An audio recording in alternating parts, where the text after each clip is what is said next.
Well, howdy, folks. Welcome back to World History Class, live from my backyard. I know you had a couple kind of longer videos to watch the other day because they were made for American history. In American, you go a little more in depth because you're only covering 200 years instead of like several millennia, like we're trying to cover in this class. So I'm gonna try to hit the highlights a little bit more in this lesson. Be a little, give you a little bit of a break. I'm gonna try to get this one done in under 25-30 minutes. But so we want to talk today about the rise of Maoism in China and communism in Asia in general. We already alluded to, hopefully you watched the other videos where we alluded to the fact that ultimately Mao and the communist forces are going to win the Chinese Civil War against Chiang Kai-shek and the nationalist forces. And of course that's a civil war that had predated World War II and then resumed as soon as the Japanese left. They started fighting each other again.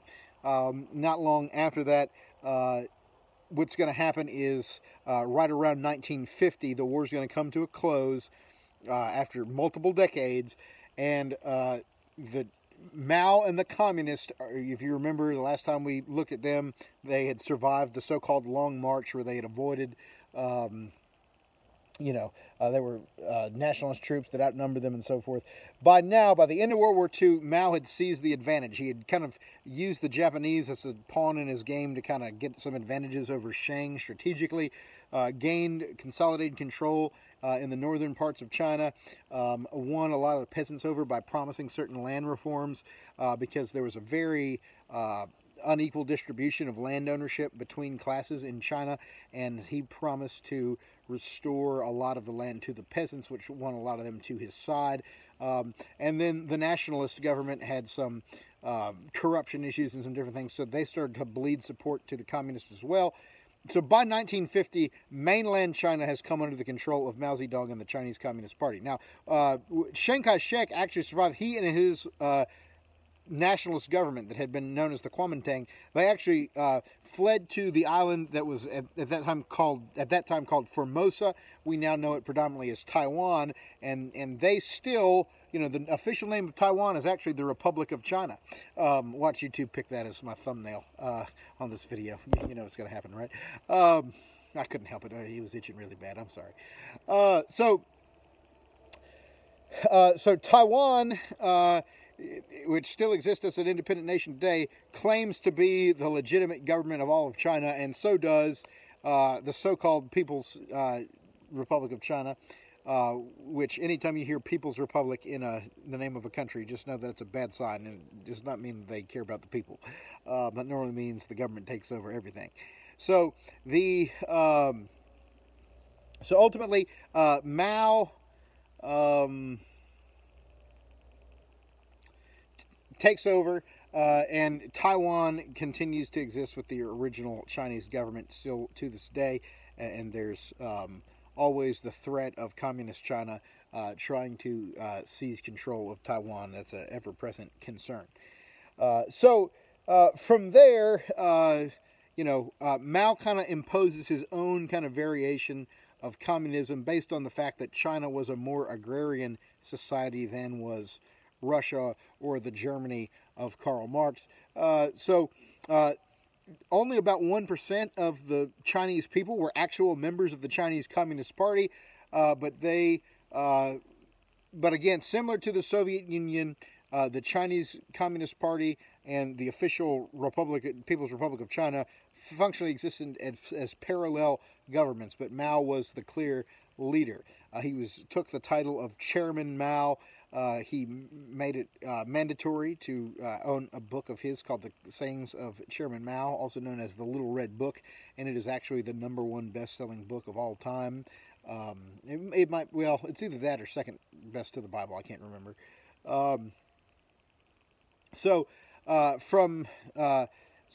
From there, he proceeds on trying to ruthlessly gain communal control of Chinese agriculture.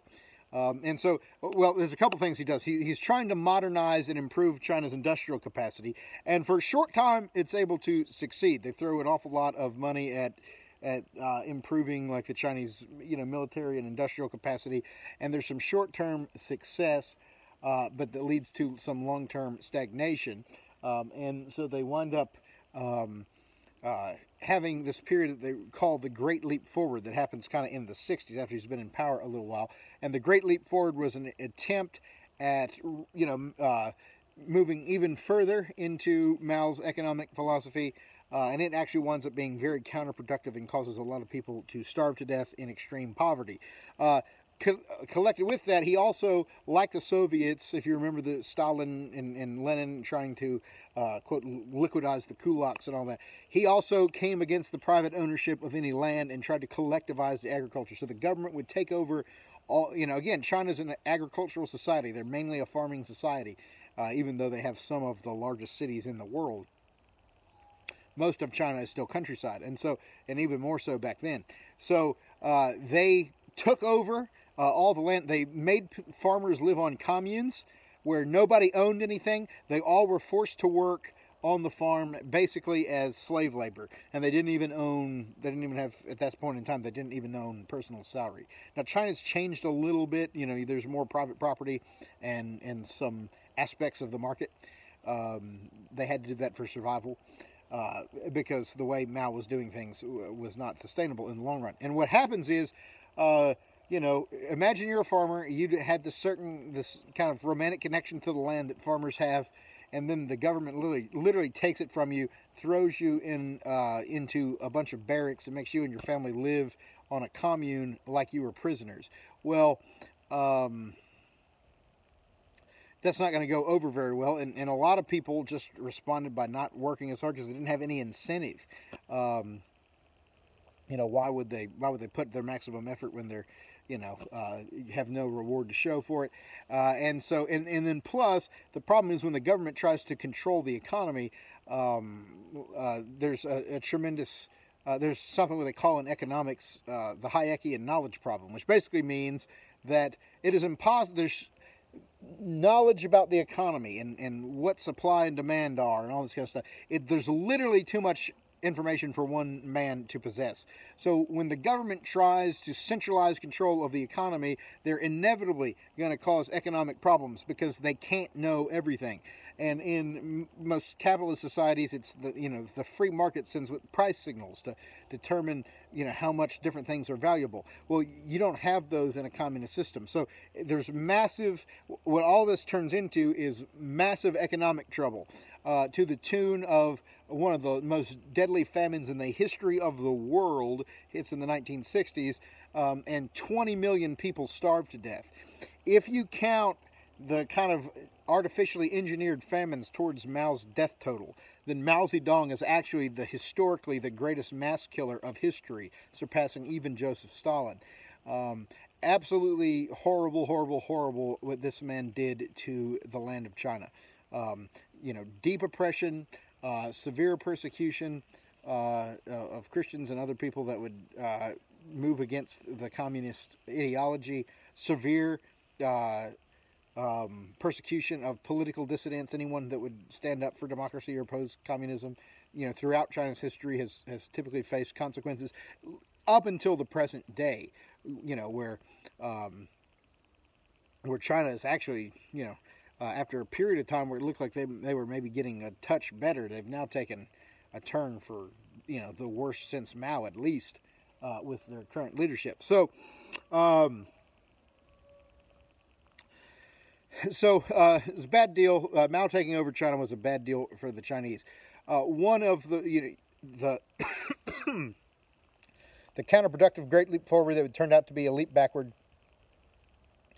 Engineered famines. And then in the 60s, something happens called the Cultural Revolution, which is one of the most terrifying political phenomena I'm aware of in history. And unfortunately, I see some parallels of the Cultural Revolution with the way that aspects of some of the more extreme, like campus left, is acting. I see some similarities. Basically, the Cultural Revolution was this idea that it was led really by radical Chinese college students who had been radicalized into Maoist ideology, and they kind of built up this kind of cult around kind of the Chinese peasant as being the nature of what China is about. and kind of began to oppose any aspect of any kind of intellectualism or in any ideological deviation away from Maoist thinking. And if you were someone who were opposed to Mao's thinking, these Red Guards, or the name that came to these groups that emerged out of the Cultural Revolution, would basically treat you as being unworthy of having a voice in society. And sometimes, oftentimes, at the very least, you'd lose your job, but a lot of times you'd wind up getting beaten up or killed. And severe persecution, and this kind of hysteria runs through this subculture in China and causes a tremendous social disturbance until even Mao himself realizes that this has gotten out of hand, and he puts a stop to it finally after a lot of damage had been done. So the Cultural Revolution, kind of a terrifying study in sort of the ability of group thinking to kind of force people by force into at least pretending to agree with them. And so with that, meanwhile, communism is spreading to other parts of Asia as well. I'm not going to talk about Korea much, as I already did in the other video where we talked about the Korean War.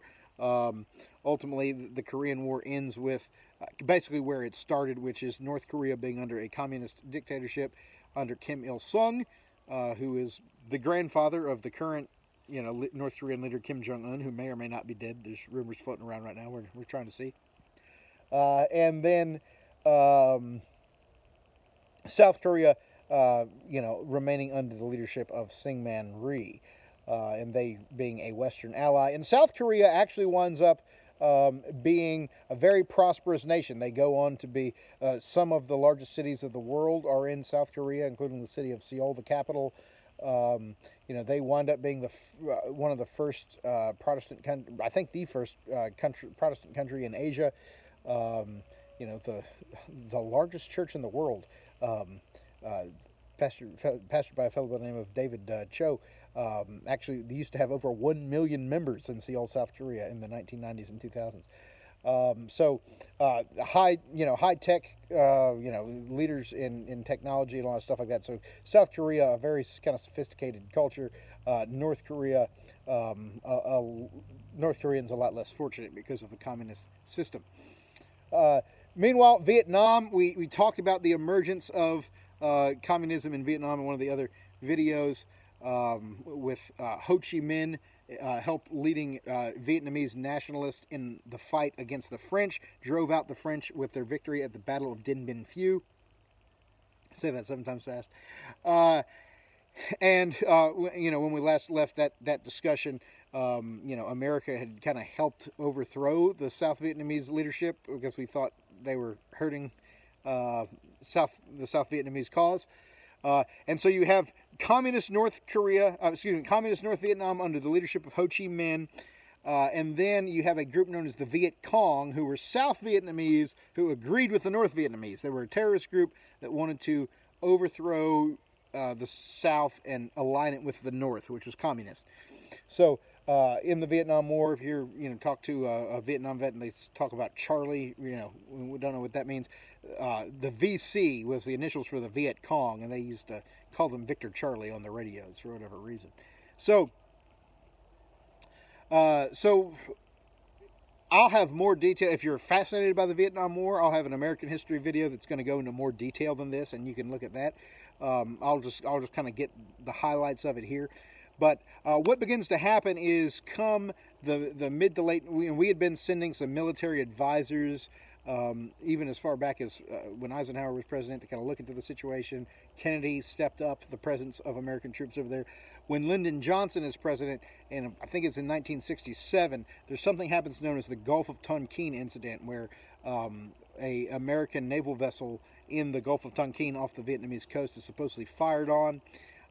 There's some questions about whether that's legit or not, and that's not coming from like fringe conspiracy theory sources. I mean, that's like a legitimate, and a lot of historians don't believe the official government line. I think a lot of declassified stuff has kind of suggested that it was misrepresented to the public when it happened.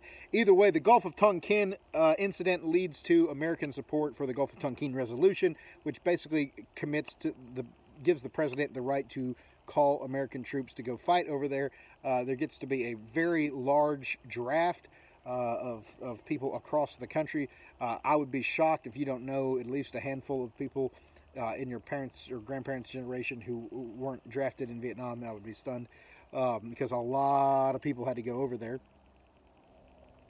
Um, so basically, what we were going over there to do was to try to protect South Vietnam from the communists the same way we had in South Korea. The problem is that South Korea and South Vietnam are two very different situations. The Korean War is more of a war like World War II, where you've got really defined battle lines and big infantry movements and stuff. The Vietnam War is a guerrilla war, meaning it's fought in woods like this or in the jungle, and there weren't many like major like battle lines in a World War II type of sense. There were some like at the Battle of Ia Drang. But for the most part, it was guerrilla tactics. It was hit and run. There were, the Viet Cong often committed, and the North Vietnamese often committed atrocities. When my dad was in the Air Force, he had a drill instructor who had been in an infamous North Vietnamese prisoner of war camp that they called the Hanoi Hilton, Hanoi being the capital of North Vietnam. And they had like literally driven bamboo stakes underneath his fingernails until his fingernails came off of his fingers. I can't even think about it. You had, they would have they literally would have tunnels running through the ground where that they would escape into. And then if soldiers tried to chase them through the tunnels, a lot of times they would booby trap them with fire or snakes or like vipers and stuff like that.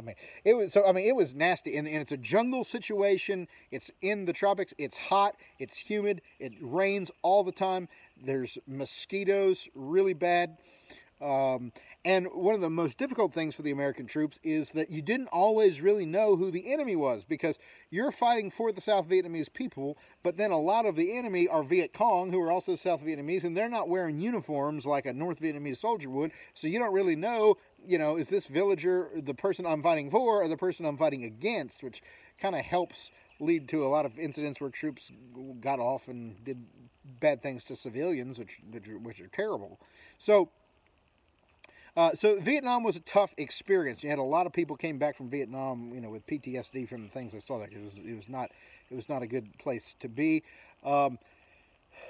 We started. One of the major engagements in the Vietnam War was something called Operation Rolling Thunder, which was a attempted, which was a large-scale bombing campaign. The Air Force General Curtis LeMay, who was in charge of it, famously made a comment about he wanted to bomb North Vietnam back into the Stone Age, which the comment is a strange one because they already were there. It's not like North Vietnam was this sophisticated society.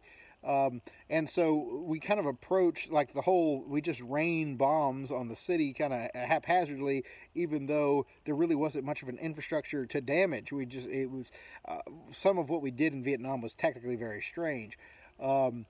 We started to adjust our tactics over time into a more counterinsurgency style, and that went a little bit better. There were some ebbs and flows. There were some moments where it looked like things were starting to improve, but we weren't able to make much substantial change, because guerrilla warfare has kind of been America's Achilles heel. We've never responded well to it. In Vietnam and Iraq and the Philippines, in Afghanistan, we've never handled guerrilla warfare well.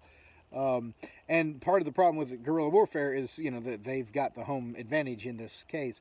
We were able, by the end of the war, we were making some progress against the Viet Cong.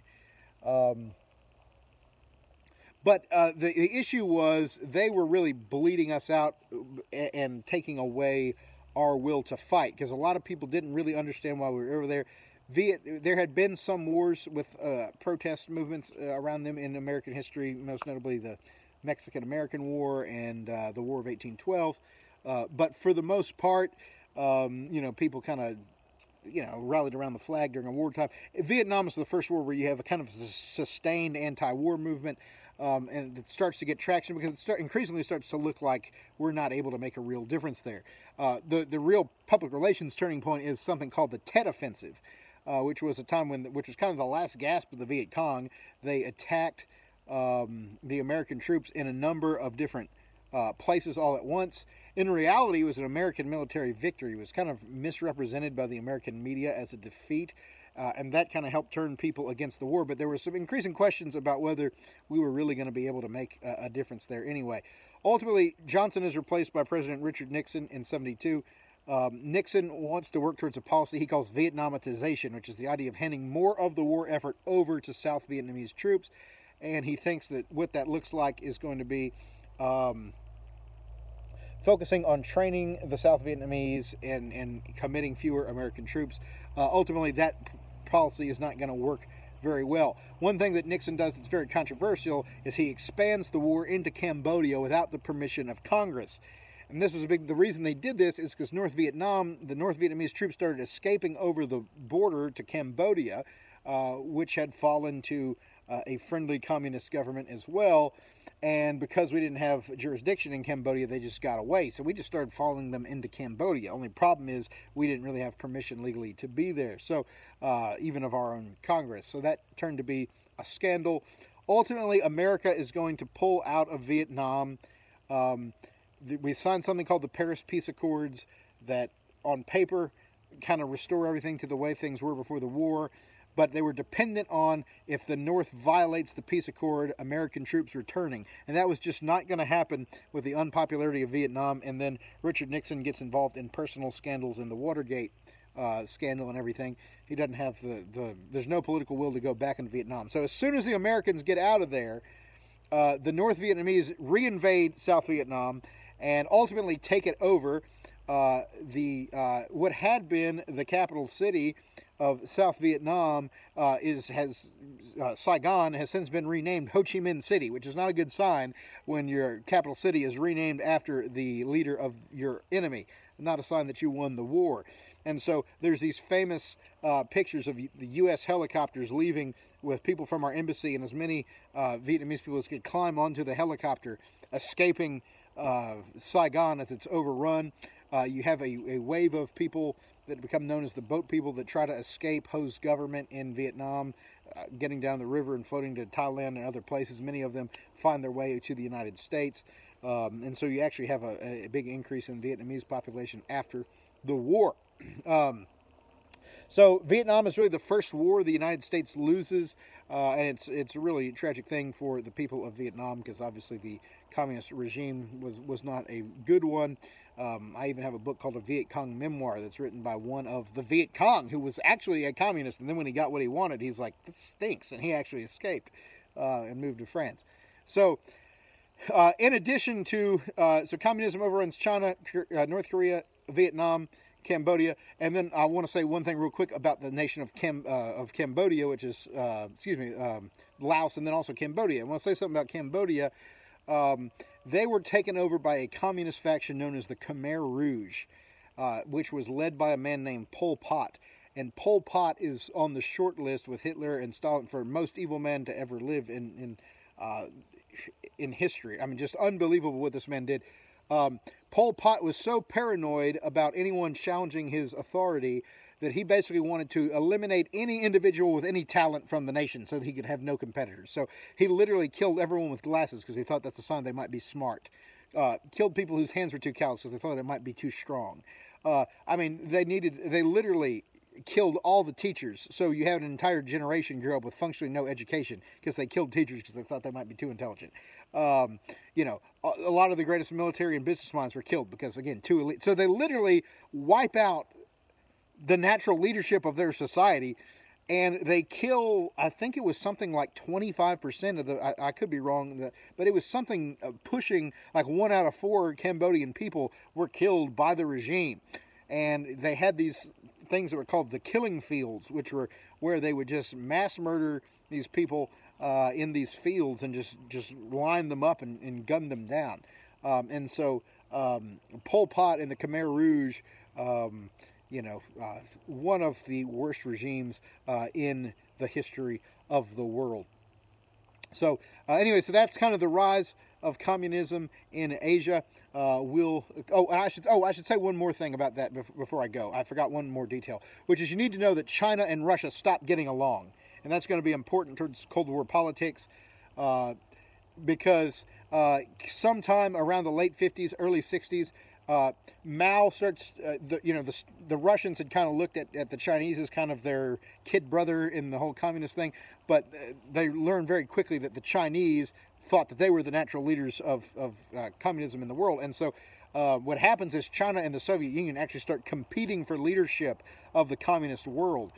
China is expansionistic in the same way the Soviet Union is. They conquer the small nation of Tibet to their north. A lot of the Tibetans flee to India. Tibet had been led by a Buddhist religious figure known as the Dalai Lama. You might have seen the Dalai Lama on TV. A little guy with the bald head, and he's got his robes on and stuff. They persecuted all the Buddhist leadership and drove them out. And the Dalai Lama went to India. China and India fought some kind of border wars at times during this time period. But also, the Soviet Union and China, once they start pushing against each other, what they call the Sino-Soviet split, they also have the longest border in the world is the border between Russia and China. And they get into some disputes over the border, and Russia and China actually get into a small-scale shooting war during the 1960s. Neither side commits like a full-scale declaration of war. But both sides send some troops and actually fire shots at each other, and there are Russian and Chinese soldiers that die shooting at each other in the 1960s. And that's going to be important because the next time we pick up talking about the situation in Asia, the United States is going to try to kind of bring China. We're going to try diplomatically to isolate China and Russia further and kind of start to open up trade with China so that they'll turn away from Russia completely. And that is a very, very important diplomatic decision that impacts the course of history up until the present day. So that's what we'll look at the next time we come back to Asia. And then tomorrow we'll kind of pick up the story of the Cold War in Europe a little bit. All right, so y'all have yourselves a good day, and hopefully I'll get to see you soon.